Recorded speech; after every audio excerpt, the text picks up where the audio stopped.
Welcome to the Exponential Minds podcast.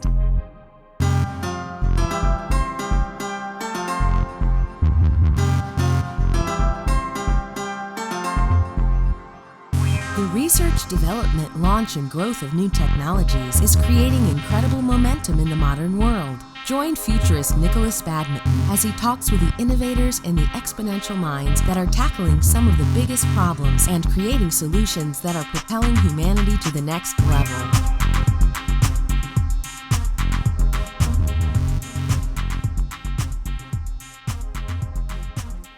Hello and welcome to another episode of the Exponential Minds podcast. My name is Nikolas Badminton. I'm a futurist and I help my clients look out 5, 10, 20 years into the future to create more resilient and equitable futures today. And today, very, very excited, a kind of a pivotal moment. I'm going to be chatting to the first guest I ever interviewed as part of this podcast series, the progenitor, like the genesis of this podcast in a way. And it's Denny Unger. Denny Unger is the CEO and creative director at Cloudhead Games. Since 2012, they've shipped 4 VR titles: Call of the Starseed, Heart of the Emberstone, Valve Aperture Hand Labs, and the absolute behemoth blockbusting PistolWhip.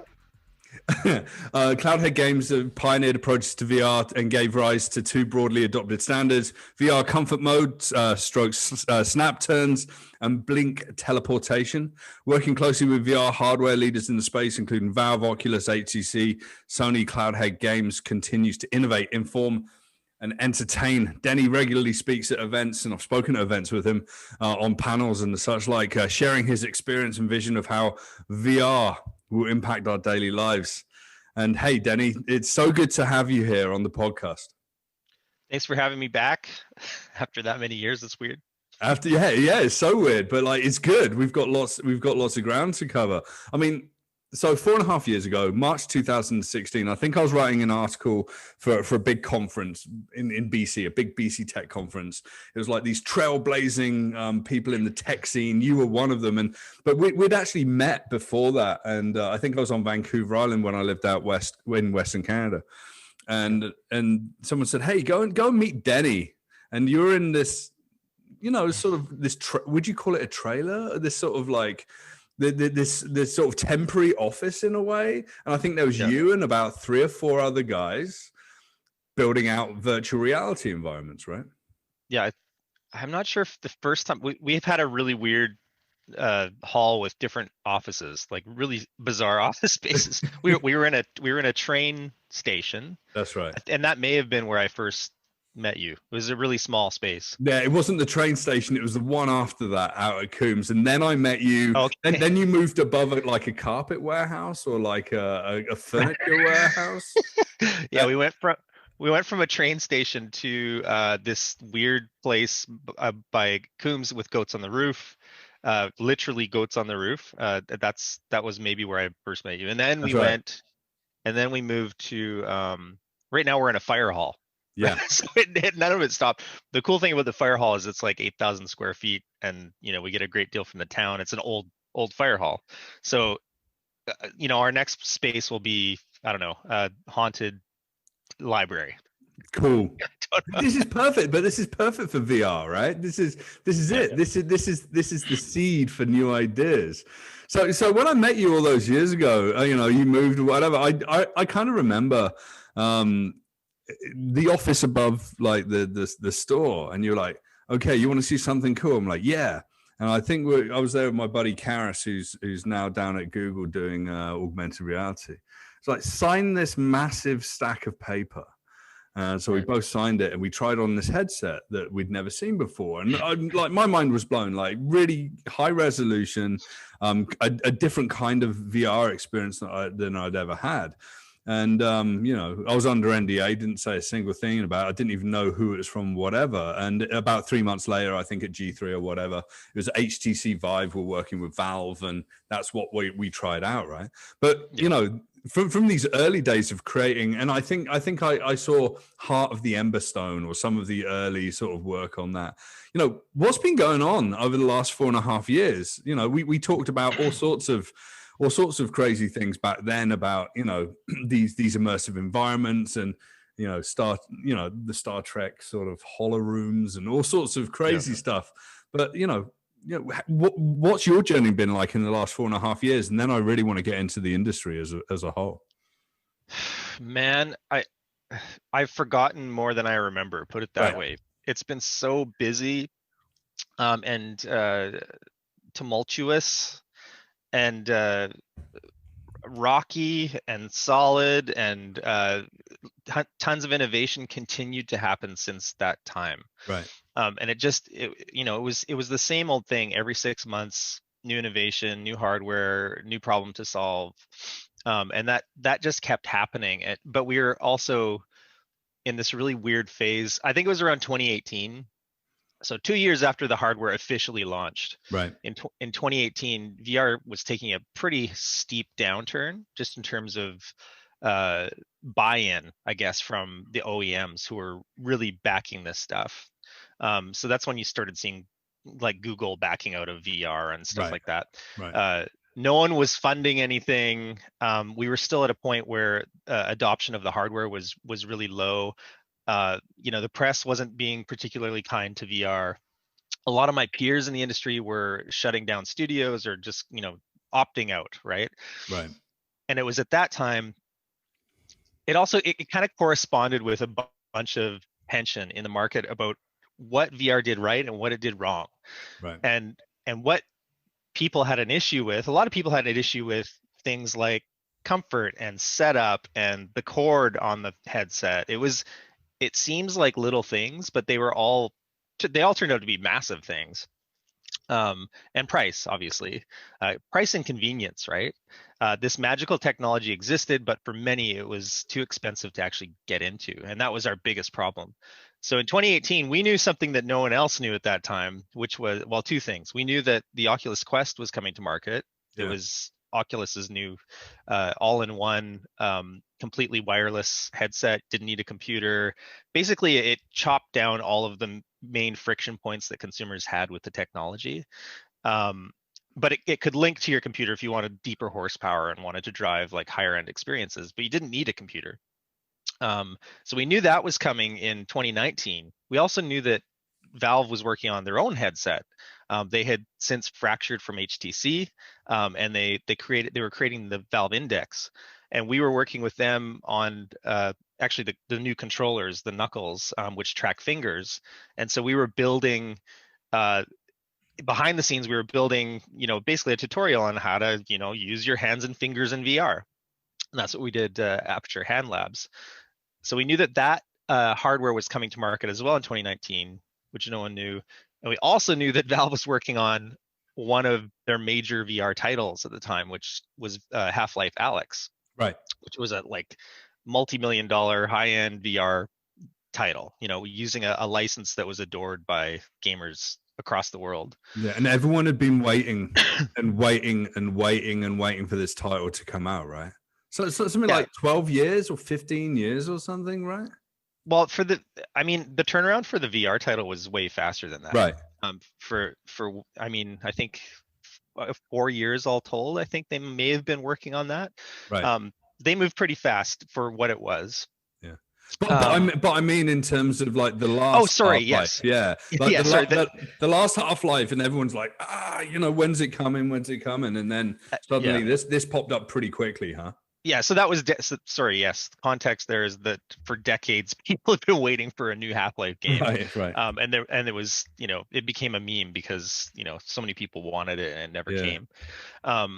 So they decided to use that property. Anyways, we knew that was coming in 2019. That kind of triad of things that would, in our opinion, it was like if those things don't tip the market for VR, nothing is going to tip the market for consumers. Nothing is going to get buy-in, because they were addressing some of the biggest issues and in the space at the time. So, and we were like down to our last 6 months runway. That's how dire things were for us in 2018. Anyways, so the Quest comes out and magically it hits that sweet spot for consumers. The price is right, the tech stack is right, the comfort and setup is super easy to use. And then Valve, and that's that's kind of like the lower, or sorry, I guess middle tier consumer product. It had 6 degrees of freedom, like you could physically walk around a space. The way that they handled inside out tracking and defining your space was really smart. Like basically, if you physically walk out of your virtual space that you've fenced off for yourself, you see the real world, and it all happens very smoothly and automatically. You don't have to think about it, right? And Valve comes out with a kind of premium VR headset that's doing a bunch of other things, right? Like it's got an amazing comfort and really high resolution and a totally new way to handle sound and audio. And it's got the finger tracked controllers. Like it leveled up on a number of levels. And those things all resonated with the public, different tiers of the buying public. And it did tip the market. It started with the Quest, carried on with the Valve Index, and then most recently, the Quest 2 just came out. And with that, we saw a 10 times increase in sales on our title that's already been out for a year. So it's been a really, for the first time we're going on our 8th year in VR. Right. So for the first time in 8 years, we're a profitable, healthy company with a couple of years ahead of us, right? So it's a really big deal. I don't know that everybody quite appreciates how big of a turn it really has been. So it's super exciting. Sorry, that's a very general overview. Yeah, no, and you know what? It's amazing. I mean, the tipping point of this was that PistolWhip. So PistolWhip comes out and suddenly changes the fortunes of the company, or is it something else? Well, because we knew that the Quest was coming out and we knew what it did, we knew what its capabilities were. We started building for it because we're like, this is hitting the sweet spot on so many levels for consumers that we have to make sure that whatever we make, it runs on the Quest natively. And PistolWhip also had to run on everything else, PSVR and just regular PCs and everything like that, right? But yes, PistolWhip is what changed it. And the big goal for us with PistolWhip was, as a consumer, you need to understand it in 30 seconds or less. You have to understand what you're doing. There's one button and it really relies deeply on kind of your lizard brain driving behavior. It's about survival. We're putting you in a situation where you automatically behave in a certain way because you're in a survival mode. And anyways, we made the right choices there, thankfully, and that really resonated with people. Do you know what's really interesting about this? It's sort of getting to the point where the hardware gets to a more simplistic execution, and then you can actually have a more simplistic, more humanistic experience with the game, the games that you come out with. And for me, when I talk to people about virtual reality headset, I've done tons of interviews with like Inverse and whatever, and it's like, so the pandemic and working from home, so this is when VR really comes into it. So I was like, why? I mean, why would I just automatically be like, oh, well, now I'm at home and we must virtually recreate the office, or suddenly we have to change the office environment to have virtual reality space? It's like, you're all crazy, and get off the tech and get back to the humanistic principles about what we want to do and how easy we want it to be. And, it's hard to spend too long in any kind of headset, right? I mean, yes, not it's hard, like staring at these rectangles for 8 to 12 hours a day trying to work, let alone wearing a headset, right? But it's kind of interesting to me with all of this sort of ascension in a way and the hardware vendors. I think it's interesting with the Oculus Quest 2 and Facebook. They're still not coming out with the mashup of social network and virtual reality, right? And then you've got things like Burning Man in VR, right? I can't remember what platform that was actually put out there. There was a few different platforms. And I'm sorry, I'm drawing a blank as well. There's at least 3 that had different events going for. And so what was interesting is suddenly social networking and togetherness, or collaborative art, or whatever, is sort of transcending we watch movies in VR. we play games in VR. But is that going to be something that's sort of the next stage of virtual reality? That it's this togetherness, the big promise of put this on, hang out with your deceased grandma, or have dinner with your friends across the world. Man, you touched on a lot of different things there. Sure. The big one, I guess the most relevant one, is a recognition of adoption. Because there's been such a big turn in market, over the next 2 years, for sure, you're going to see a lot of experiences pivoting towards social, right? Social and multiplayer and cooperative experiences, right? Whether that's games or experiences. Because it's something, the minute you cross that threshold of users, you start getting a craving for those types of experiences and that kind of content. So absolutely, that's where we're headed. And also, just as a bigger statement, I mean, I know that Facebook, their big agenda, which, and people have a lot of different opinions on this, but their big agenda is to create a working metaverse that, is very sci-fi, because it covers how we work and how we socialize and how we do everything. And obviously we're not at a point where we can say that that's anywhere near being there, because the technology still has to evolve to the point where comfort issues are taken care of all day long wearing. The device itself has some radical evolution to go through, and it's more likely that it will be an AR VR mix. It's something that does both things, but form factor is going to have to radically reduce. And we know that several companies are working towards exactly that. But once you have those types of technologies, that's when things get really, really weird. And I guess what's interesting is, so I know that there's some of the bigger companies out there, we'll say Apple, just to throw it out there, are working on AR headsets. But I think it's kind of a common belief, at least with my peers, that when they release their AR headset, it's going to be very task specific. So it'll do a few things really fucking well, and it only needs to do those few things very fucking well, because that's what's going to sell their base, right? But the first, really, this is me just trying to make a prediction here, but I think the first really compelling AR headset will actually be a VR headset. And the reason I'm saying that is because the camera tech that's being used for inside-out tracking is constantly evolving and getting higher resolutions. There'll be a pass-through mode at some point that will be a convincing synthetic version of reality. You'll see your living room and it will look normal to you in a headset. And shrinking down all of the components in a VR headset is much easier than trying to solve the hard problems of an AR headset. A simple example is, driving convincing black values and tones in an AR headset. It's a simple optical problem that, I have the HoloLens 2 here, and we're still really far away from that. You get around a bunch of optical headaches if you do a VR headset in an AR pass-through mode.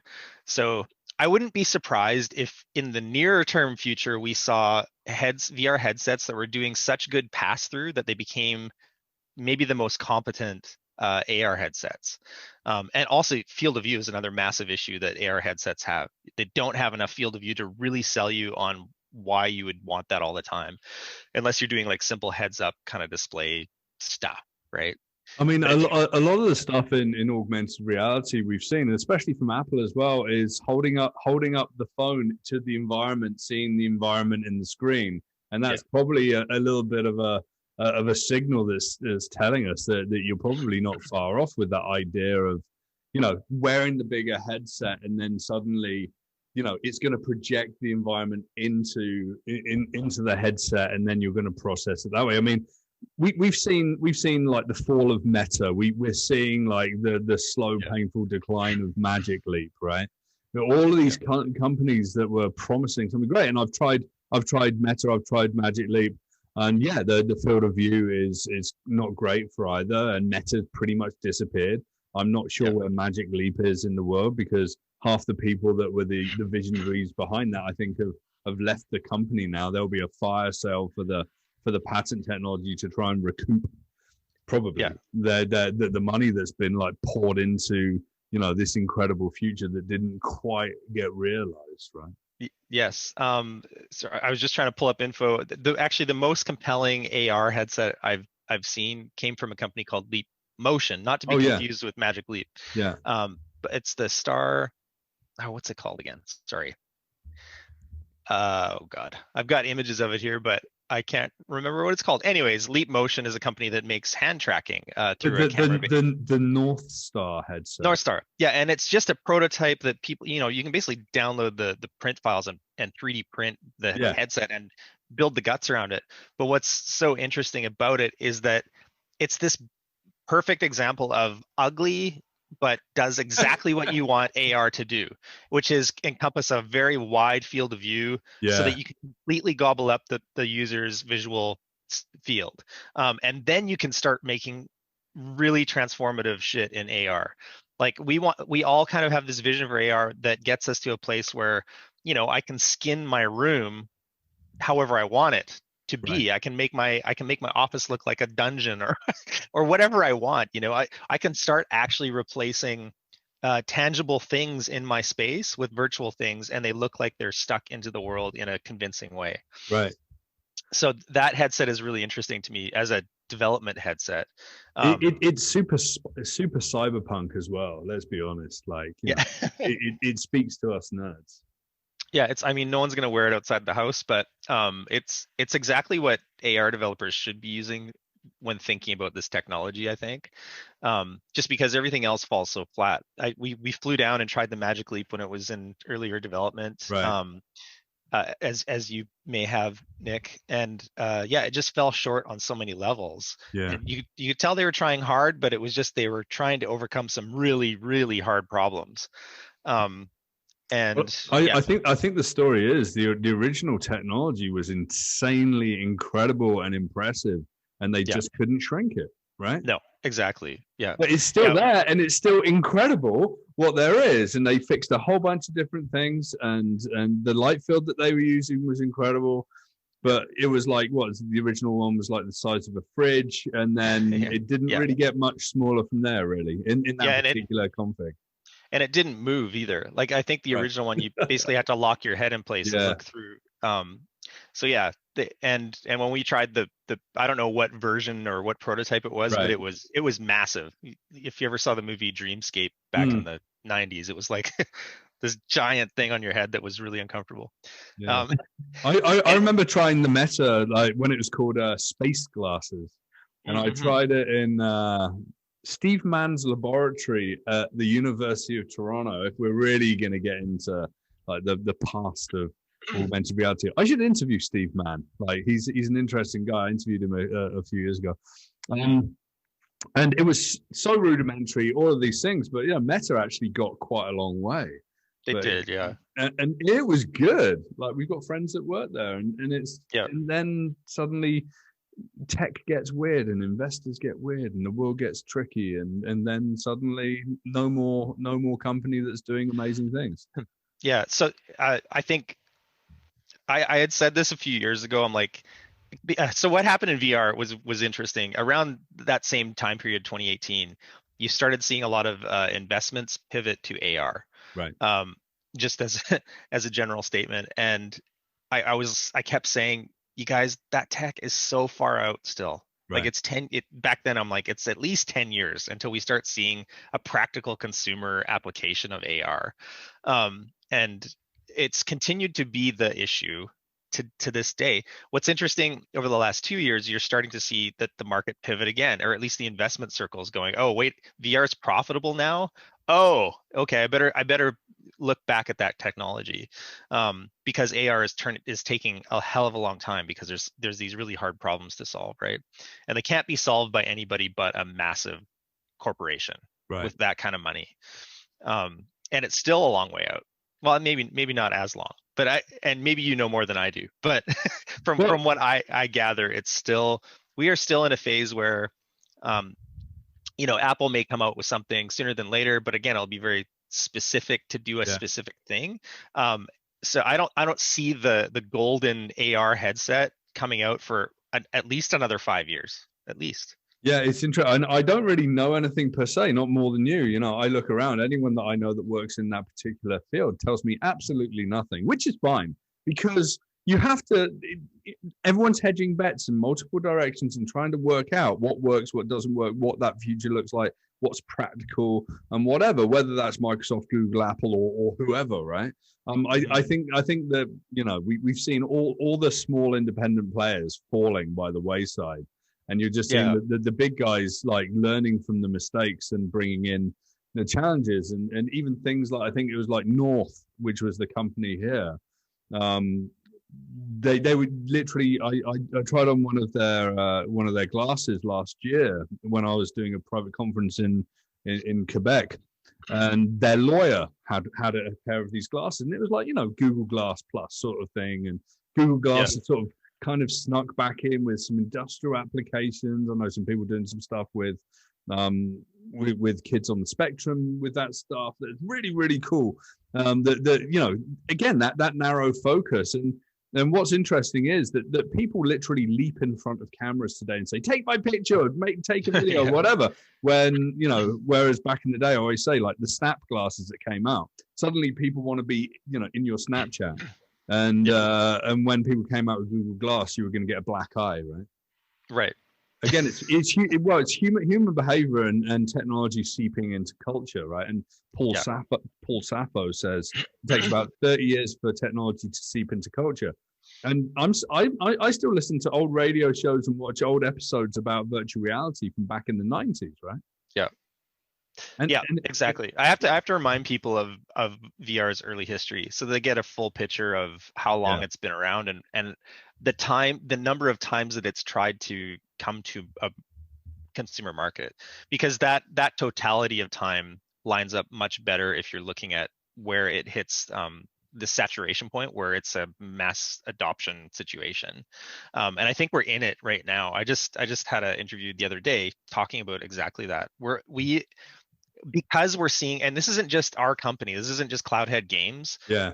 A number of my peers who have stuck it out and they've done good work and they're creating compelling software are seeing huge increases in sales, like not dismissible levels of sales. Just they show concretely that there's a huge surge in market growth right now, and it's not just because of Quest 2. It started in 2019, and it's just continued to grow to this kind of fervor of activity. I do think culturally, I mean, for example, Burning Man VR, I imagine that there were tons of people that went out that probably would never have played with VR before, that went out and literally got headsets just to do that experience, and probably in the tens of thousands of people. And when Facebook really does take off, it's going to be hundreds of thousands, if not millions of people as well. And it's I have to agree with you I'm so excited about augmented reality. I was so excited about Magic Leap. And then it's that feeling of being let down when you see the first demo of, what was it, a goblin throwing rocks into the middle of space. But what's really interesting about that history piece, right? So if we go back and you go to like the beginning of when head-mounted displays were really sort of looked at seriously for the first time, we're talking about like 1966 to 1970, the Sword of Damocles.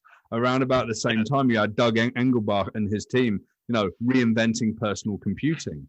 Cut to today, personal computing is in smartphones, and 6 billion smartphones in the world, and more people have got access to smartphones than clean running water, as I like to use in my talks, as an idea of how important that sort of technology has become. Whereas sort of, you know, virtual reality never quite followed that trajectory, because, you know, wearing computers on your head and on your face, it's still today is not really publicly acceptable. If I went walking out there with something that was akin to a VR headset, and it had a camera, and it was coming into, the real world was coming into my world, people are going to avoid me, right? Yeah, this you're touching on something really important, which is the stigma of the tech. Yeah, and the social adoption of the weirdness of the tech. I think it's definitely like the younger generations that don't give a shit about that stuff. Like that, Right. Generation Y or whatever generation you want to slide in there, they're much more open to any of this stuff, and that's what's in many ways leading the charge for getting the public over it. Yeah. And that's another thing I've seen is just a general, like, we're finally getting over the kind of knee-jerk reaction to what people think VR is. The whole 90s VR movement, virtuality, and the stuff that started back then, to try to launch VR as a public thing, a consumable thing, it stained and tarnished the whole image of VR for so many decades, and we're Right. only just now getting over that because the technology actually does what people think it should do, and enough people have experienced it now where they can kind of go, no, that assumption you're making is actually just wrong. It actually does feel this way, and it actually is good, and it does all these things right. So Yeah, it's starting to become more liberally accepted, I guess. Yeah, and I think, I talk about virtuality as part of like future of events and future experience and whatever. And people are their entry level into virtual worlds is through the monitor, it's through their mobile phone. So, for example, Tour de France, they did, they had to cancel the originally planned Tour de France, and then I think they did it later in the year. Like I think they did it in August instead of earlier in the year, and they still did it with Zwift and all that. And then you have Travis Scott doing virtual concerts, and Marshmallow doing concerts in Fortnite. And I was chatting to a client, and I was and they were a property developer, and they were talking about, well, what about the future of our industry, what we can do, digital experiences. And I looked at VR because, you can sort of walk through apartments or whatever. I was like, no, it's not like that. You can actually build virtual environments that you don't have to strap these things onto your head because people aren't going to go out and buy them, really. And then it was like, no, Zwift and Travis Scott, these sorts of experiences that, on YouTube, there's this big movement of first person, walking videos. Yes. There's a guy called Rambalak in Japan. And I've watched them. Right. And what is it? It's 4K. Yeah, walking down the streets. The audio is incredible. Yeah. And it takes you to Shinjuku or Kyoto or any place that you can. And there's this movement. I'm actually going to be talking to a tourism congress about this exact thing. It's like, this is it. This is virtual reality. And it's not, it's transcended the device on your head, right? Yeah, me and my son literally just watched one of those videos a few days ago. You have to have a 4K TV to really appreciate it, I guess. But I 100% agree. It's still a super transportive experience. Yeah, I want to just go back. Like, so when I was working with this property developer, and I put Travis Scott, there were two women, and they both had children, and they were sort of 40s. In relationships with kids. And at the end of the call, they were like, one of them was like, I spent 3 hours in Fortnite last weekend with my son to watch Travis Scott. Yeah. And I was like, wow. And the other one was like, so me too. And then 3 weeks later, I was chatting to one of my speaker agency people. And she emailed me afterwards because I don't think she wanted to admit it to her team. She goes, "Oh yeah, no, I spent 4 hours in Fortnite with my kid watching Travis Scott," and it's like, yep, okay, the world is getting interesting. Like the idea of virtual, right, inverted commas, is amenable to people now. It's acceptable. Exactly. It's culturally acceptable, and people know that they're not necessarily going to wear the headsets. But that's just going to be part of this big idea of virtuality, right? Yeah, everything is cresting to the same kind of conclusion or the same behaviors, I guess. Higher resolution TVs, bigger TVs, like all of that stuff is pushing you further and further into the experience, making everything that becomes a potential that feels that way become more relevant to people. So VR headsets kind of, they spool into a larger ecosystem of devices that are making people feel immersed in their media, right? So yeah, it's all leading to the same kind of eventuality, or at least people are feeling really comfortable with those ideas, and that's a really important factor in how those technologies tip. I think price is a big one too. It always has been, and I think that's Sure. where someone like Facebook can afford to take a bit of a bath on hardware, so that the Quest 2 is $300. It's like, and you don't need a computer, Right. and it does everything that a high-end VR headset would do. Yeah, it's a perfect So Christmas. I always think that if you reach the sort of the state of being the perfect Christmas present because it doesn't break the bank and it's abundantly available, yeah, and it makes you look cool by giving it. I think yeah, that's it, right? yeah, and a lot of the experiences driving the success of that product are shareable. They're kind of infinitely shareable. They're things you want to see your family do. It's a bit of that, like we move, or Xbox Connect Yeah. thing where, Connect. yeah, there's this thing that it's fun to watch, but this is way less gimmicky because it actually works. Right. Like those things kind of had a half-life, or where you saw the edges of where it fell apart. They didn't do it quite well enough, but VR at this level does it perfectly. Like, Yeah. no exaggeration. So it isn't just a gimmick, and I have this conversation all the time too. But going back to something you said about, it's really interesting hearing you talk about the reliance or necessity of being in a virtual device versus not needing to be. And you said something earlier about work from home and everybody striving to force everyone into virtual work environments. Yeah. Especially, so I'm bringing this up because, like many companies, we went fully remote when COVID happened, and you immediately see the deficits, especially in creative industries, maybe more so, because organic collaboration Yeah. through Zoom calls is incredibly difficult. And there's a lot of associated fatigue with seeing things presented in this way. Anyways, so as a VR company, your knee jerk is, oh, well, yeah, of course, just do everything in VR. Look at the VR landscape, look at the companies who are doing VR meeting apps. Yeah. And generally, when you look at them, they're pretty poorly done. And they ignore the elephant in the room, which is no one wants to wear a VR headset for more than a couple hours at a time. Right. And even then, you're pushing on the limits of what people are comfortable doing with the current state of the technology. So to me, none of those solutions is viable right now. It's maybe in 5 years it's viable, but right now, it's not a practical solution for driving. That's the other thing that drives me nuts about a lot of these apps, is that they miss the point. It's more about how we connect organically, and in terms of our social, the social stuff we miss from not being together in a shared space, right? They're very focused on tools and not about driving organic human connections. So and the reason I'm saying this is because when COVID hit, I had an immediate recognition that we had to fix something for our own company. My last company, I had worked remote for 10 years. I kind of knew some of the pitfalls that we were going to face with remote communication. So we have a labs division at Cloudhead, and this was also enabled by the success of 2019. We're like, oh fuck, we can take 4 people and just have a labs department doing R&D, right?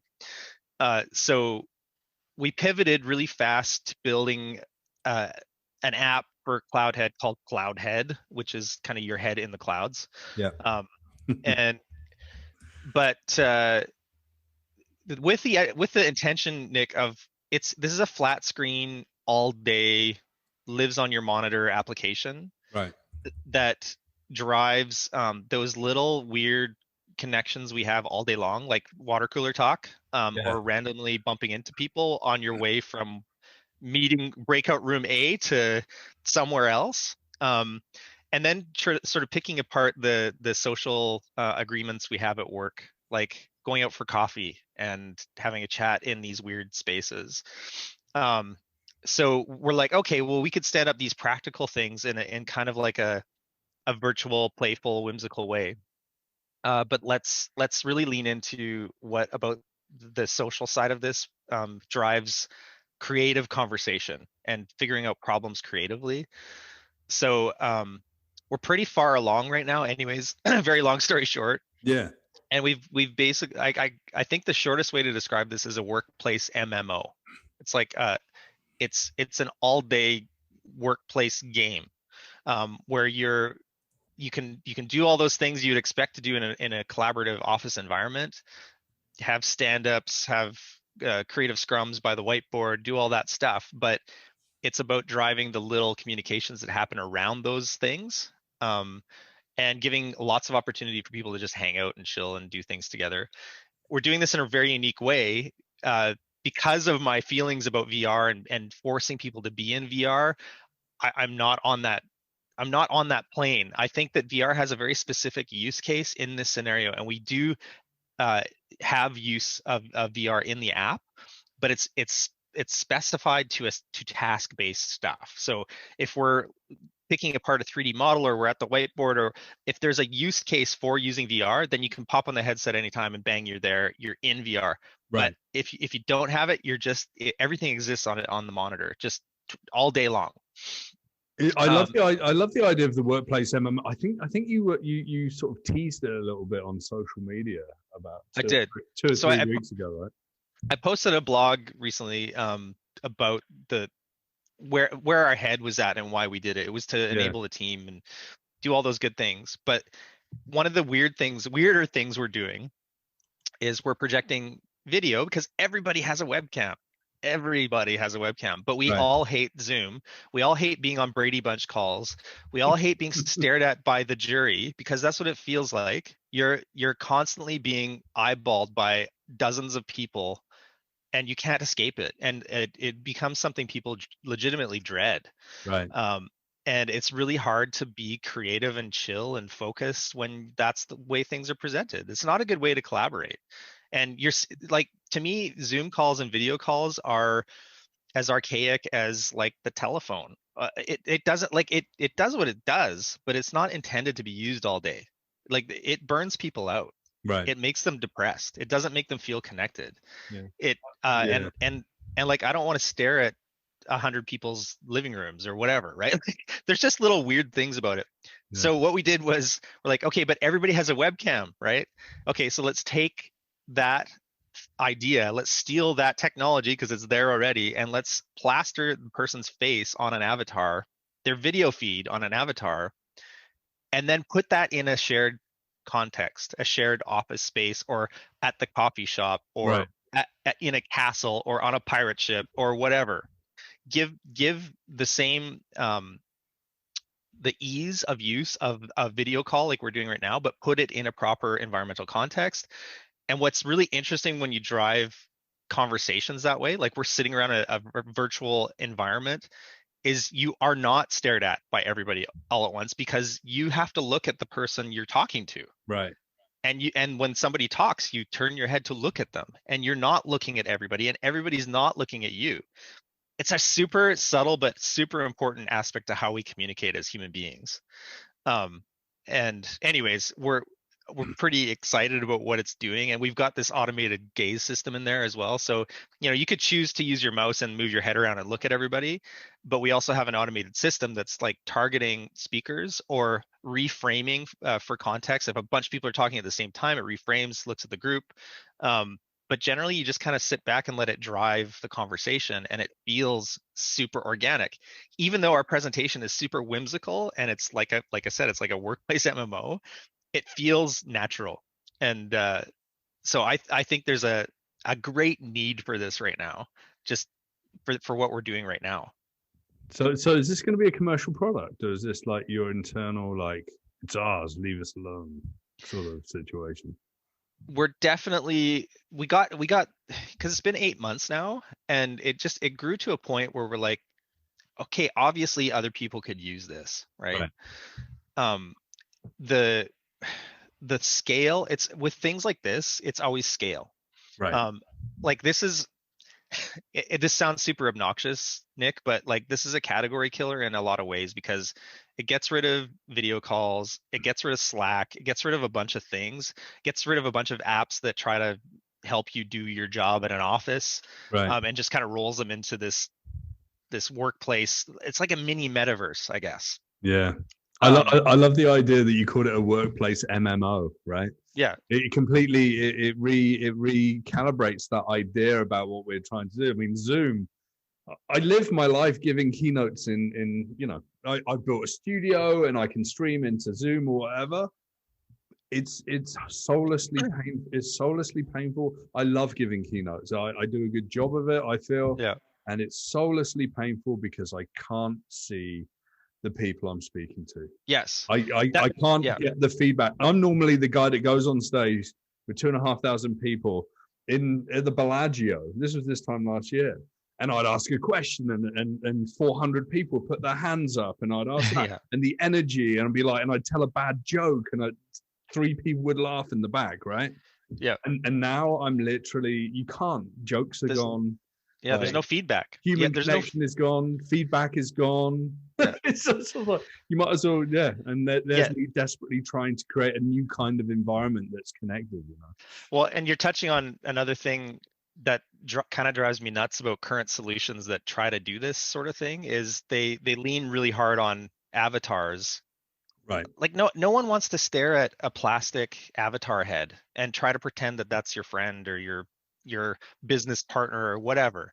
Yeah. It's super distracting. The uncanny valley is high, and that's another reason we're like, okay, we're going to stick a video feed of that person's head on an avatar because that's what people give a shit about. But like conferences, that's the other thing, is like some of the most valuable aspects of conferences for me are having the ability to float between talks and hallway conversation. Right. And you don't get that out of anything really right now.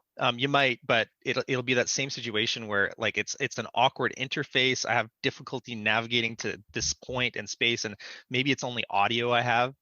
But thinking about casual interactions that could happen around a conference is the same thing. And for you as a speaker, we can cast your video to your face while you're on stage talking to a whole audience of people where you can see their actual faces, right? Like it's important. Those things are important for you and for everybody else that wants to try to connect in a way that we understand, right?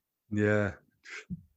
I don't know. It's been an interesting world. Well, we can probably talk for hours, Denny. I'm not, I was going to ask you, it's like, what are the 3 big predictions for VR, AR in the next 5-10 years? I don't think I'm going to ask you that question because I think for me, virtual reality itself and augmented reality is about the time and space and place that we're in right now. And there's a human cultural identity that we've got to work out before we just suddenly trying to slip technology in as a future state. Because it feels that, for me, virtual reality, augmented reality is trying to truly run side by side with human progression in society. I think that's why in the long run, it's going to be culturally important. And really, when it gets here, whether it's 5 years, 10 years, let's just say 25 years in the future, it's going to be cheap, amenable, it's going to be available, and it's going to be, outside of a headset or inside of a headset, but is it going to be Ready Player One? Is it going to be that future? I don't think we're going to be too far off of that. I think it's going to be super utilitarian. It's an appliance. Right. And if I'll just say this, if anything has shown us anything, COVID may have been another contributing factor to VR's rise, especially right now, because it did 2 things for people. It gave them a sense that they were visiting another place outside of their homes, outside of their living rooms, their apartments. They could get out, they could escape, which was a huge game changer for a lot of people because they didn't actually recognize that the technology could do that for them. And there was a lot of conversation that I read about people kind of grokking it for the first time. The other aspect to it was health and fitness. VR has had a massive health and fitness surge and again, it was like an unrecognized part of the technology. Right. Oh, you mean I can get my heart rate up that much playing a VR game? Yeah, you can. And guess what? We're going we're going to make you forget you're exercising because you're having so much fun that it doesn't feel like exercise, right? And that's helped a lot of people kind of cope through COVID as well. So Right. it's been a really interesting time. Yeah, I could go on about what it would be in 5 years, but I think people understanding that VR has all of these practical use cases, we're finally getting to that point where it's like, oh yeah, I get it. I get how this could be used in a bunch of different ways that actually help improve my life. Yeah, and what is it? Lululemon bought that company Mirror and all sorts of things like. It's like, oh yeah, no, it ubiquitous computing, very much like the mobile phone, but ubiquitous display, where a virtuality comes in many different forms to the point where people won't even know that they're in a virtual environment. It's just going to feel human. It's going to feel essential, important. They can connect to the people that they care and they love, and maybe they'll stop using email and Slack and text messaging and all those things. And maybe that's the real promise of what virtual and augmented reality, mixed reality, if you want to call it that as well, is really going to deliver. So, Denny Unger, I would like to say thank you so much, sir. I always love chatting to you. I think we did a panel with you and Karis O'Connell and a couple of other people around virtual reality at a big privacy security conference about 3 years ago. I think that was the last time we may have been in the same place. But I will come to Vancouver Island. I will come and see you again because once everything's safe, I'm definitely going to be out west. Can you just tell the people that are listening in where they can find out more information about Cloudhead and what's going on? Sure. Thanks for having me. I really appreciate it. They can head to cloudheadgames.com and you'll get most of your news there, or on Twitter, our Cloudhead account. I don't know. There's so much going on all the time that you just kind of float around those two areas. Yeah, and I'm going to put a link to the Cloudhead all-day collaboration tool part 1 blog that you put up there. Super interesting, right? It's just like this isn't about cataclysmic changes or complete shifts. This is just about recognizing, humanity, and it's what I talk about at the end of every single one of my talks. People don't realize that love and connection are some of the greatest motivators in the world, and they think that everyone's just going to be happy with $1,000 headset, and that just ain't the truth, right? Yeah, and these tools we use will never truly account for the deficits of being cut off from each other, but I think we can get close enough where people don't just fall into total desperation and depression. Well, and on that point, Denny, I'd like to say thank you. And I think for the listeners, stay tuned, because I think Denny and I are going to have a chat more often than not about this kind of stuff. Thanks, Denny. Thanks, Nick.